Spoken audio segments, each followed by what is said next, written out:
vais vous présenter la genèse du jeu qui a été organisé par le lycée Récart et la Chambre d'agriculture des Pyrénées-Atlantiques.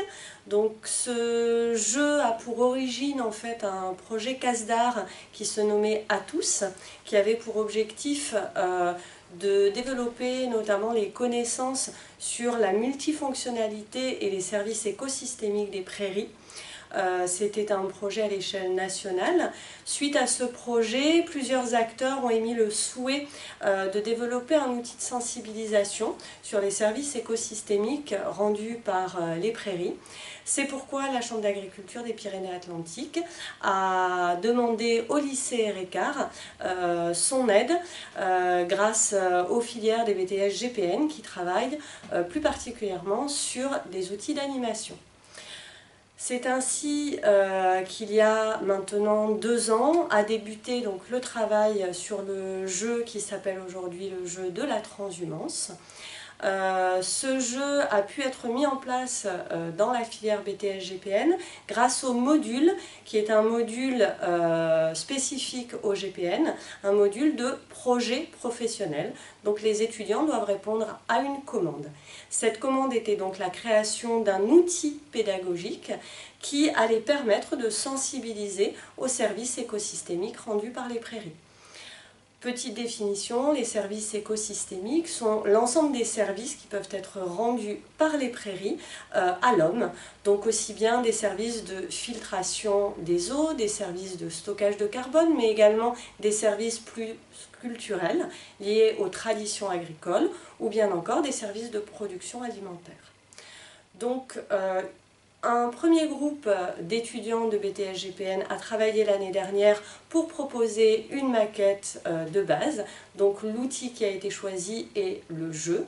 Et un second groupe a travaillé depuis septembre 2018 à la constitution et la poursuite de ce jeu. Donc je vais les laisser vous expliquer les différentes étapes de cette démarche.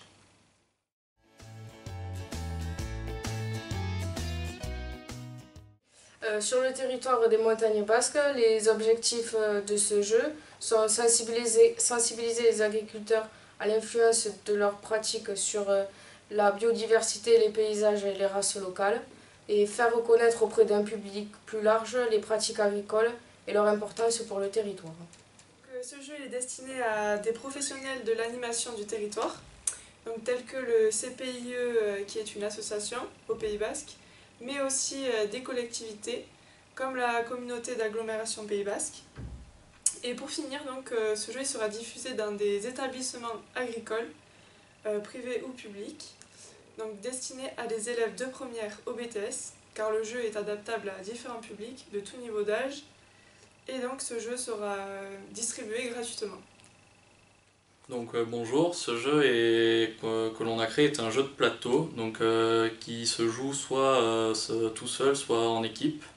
Donc il a pour but de mener son troupeau en estive. Donc pour ce faire, vous devez répondre à des questions que vous poseront vos adversaires sur 4 thèmes: les races locales, les services écosystémiques, des questions sur la biodiversité et les pratiques agricoles en Pays Basque. Donc de plus, nous avons créé un livret qui permet aux animateurs ou aux professeurs d'approfondir certaines questions que contient le jeu.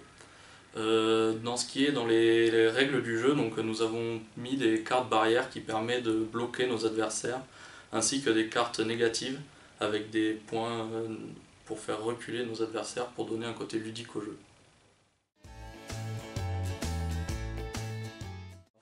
La démarche leader, c'est une démarche à laquelle on a souhaité souscrire pour pouvoir financer les jeux que nous souhaitons diffuser.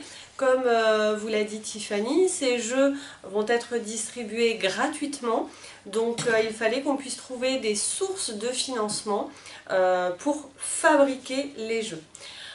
Pourquoi leader? Parce que notre établissement est situé sur le territoire d'action leader Montagne Basque 2013-2020.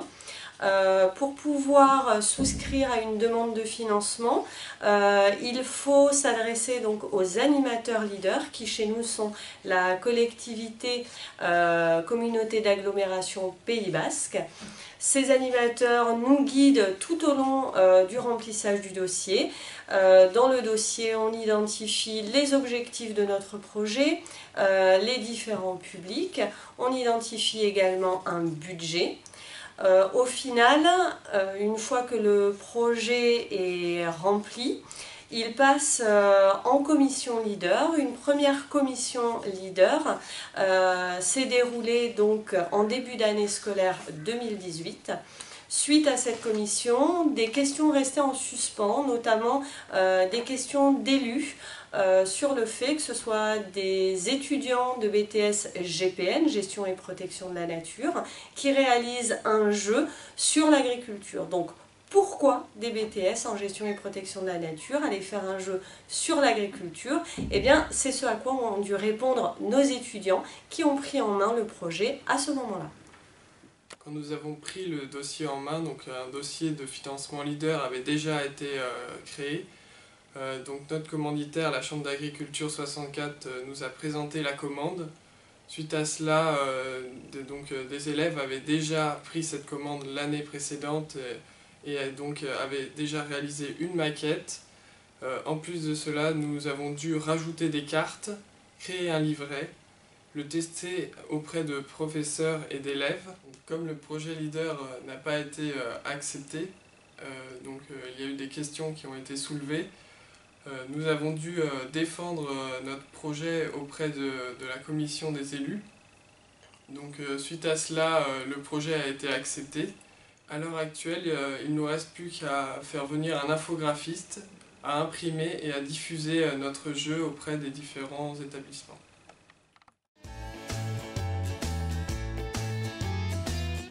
Je pense que ce projet nous a apporté un côté très professionnel lors de l'intervention à leader, mais aussi lors des différentes interventions dans les classes pour tester le jeu.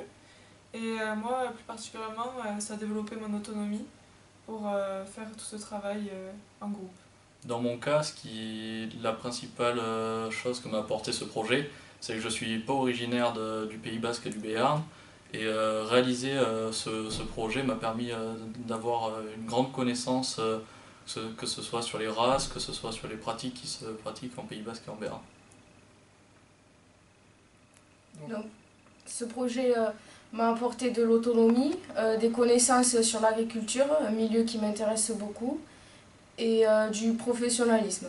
Donc moi, le projet m'a apporté, un peu comme ce qui a été dit ici, je ne suis pas du tout originaire du Pays Basque, j'ai pu apprendre les différentes pratiques locales, ainsi qu'à défendre un projet auprès de leaders montagne basque et un projet en général.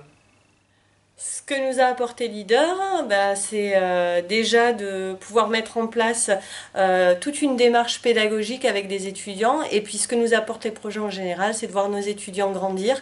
Et là, ça a été le cas, je pense. Donc voilà, pour nous, 100% des objectifs sont remplis.